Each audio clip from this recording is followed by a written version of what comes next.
lambang negara Indonesia Garuda Pancasila. Nanti gambarnya aku kasih yang di sini, dan tidak seperti lambang Garuda yang sekarang tentunya ya, karena sudah ada 2 atau 3 kali penyempurnaan lambang Garuda dari tahun 1945 sampai sekarang. Sangat beda sekali bentuk burung Garudanya gitu, walaupun untuk kepala Garudanya itu menengok ke kanan itu dari dulu sudah ada, tapi untuk bentuknya itu sangat berbeda sekali dari zaman dulu sama sekarang tuh beda. Nah, beliau pun punya andil untuk merancang, melukis gambar lambang Garuda Pancasila ya, dan beliau juga lambang Garuda Pancasila karyanya beliau, rancangan beliau ini diterima oleh Bung Karno dari sekian banyak orang yang mengajukan sketsa untuk burung Garuda. Kalau yang menang untuk isi dari Pancasila kan Muhammad Yamin, sedangkan yang merancang, yang mendapatkan yang menang lah istilahnya ya, itu Sultan Hamid II, dan beliau memang berkontribusi banyak untuk merancang atau membangun negeri ini. Walaupun memang ada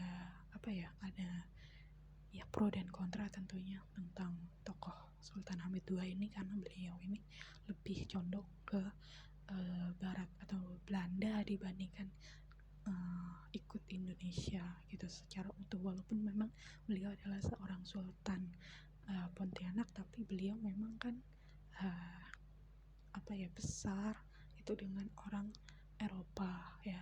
Terus kebanyakan beliau ini belajarnya dari Eropa dan ikut militernya militernya Belanda gitu. Jadi beliau ini bisa dikatakan kalau ini ya beliau Belanda banget gitu ya, karena memang beliau adalah sedikit kontra dengan Soekarno-Hatta juga, kontra dengan Sri Sultan juga, walaupun sejak pada masa beliau sekolah di Yogyakarta beliau akrab dengan Sri Sultan HB9 gitu ya.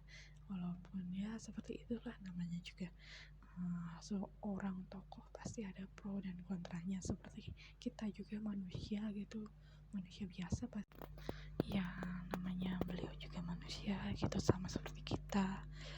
Pasti ada yang pro dan kontra dengan beliau, walaupun kontribusinya ada, tapi kebanyakan orang kayak kontra sama Sultan Hamid II dan dianggap pengkhianat gitu untuk negeri ini, walaupun memang beliau banyak kontribusinya, seperti tadi perancang undang-undang ya, beliau merancang lambang burung Garuda Pancasila.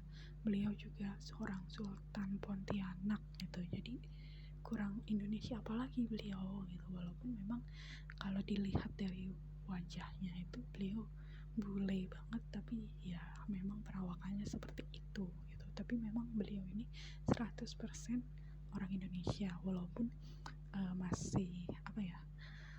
masih diperdebatkan apakah beliau berhak untuk diberi gelar kepahlawanan ya, walaupun kontribusinya banyak, tapi banyak yang masih kontra dengan beliau, dan ya seperti itulah. Mungkin sampai situ aja cerita tentang Sultan Hamid II, seorang tokoh yang berkontribusi banyak untuk Indonesia sebenarnya, tapi masih dianggap kontra juga dengan Indonesia, karena beberapa kali juga punya masalah dengan tokoh-tokoh Indonesia tentunya. Dan semoga ini menjadi pelajaran untuk kita para generasi penerus bangsa, dan ya ikuti terus channel Histolia, jangan sampai kelupaan kelewat cerita-cerita dari channel Histolia. Terima kasih. Wassalamualaikum warahmatullahi wabarakatuh.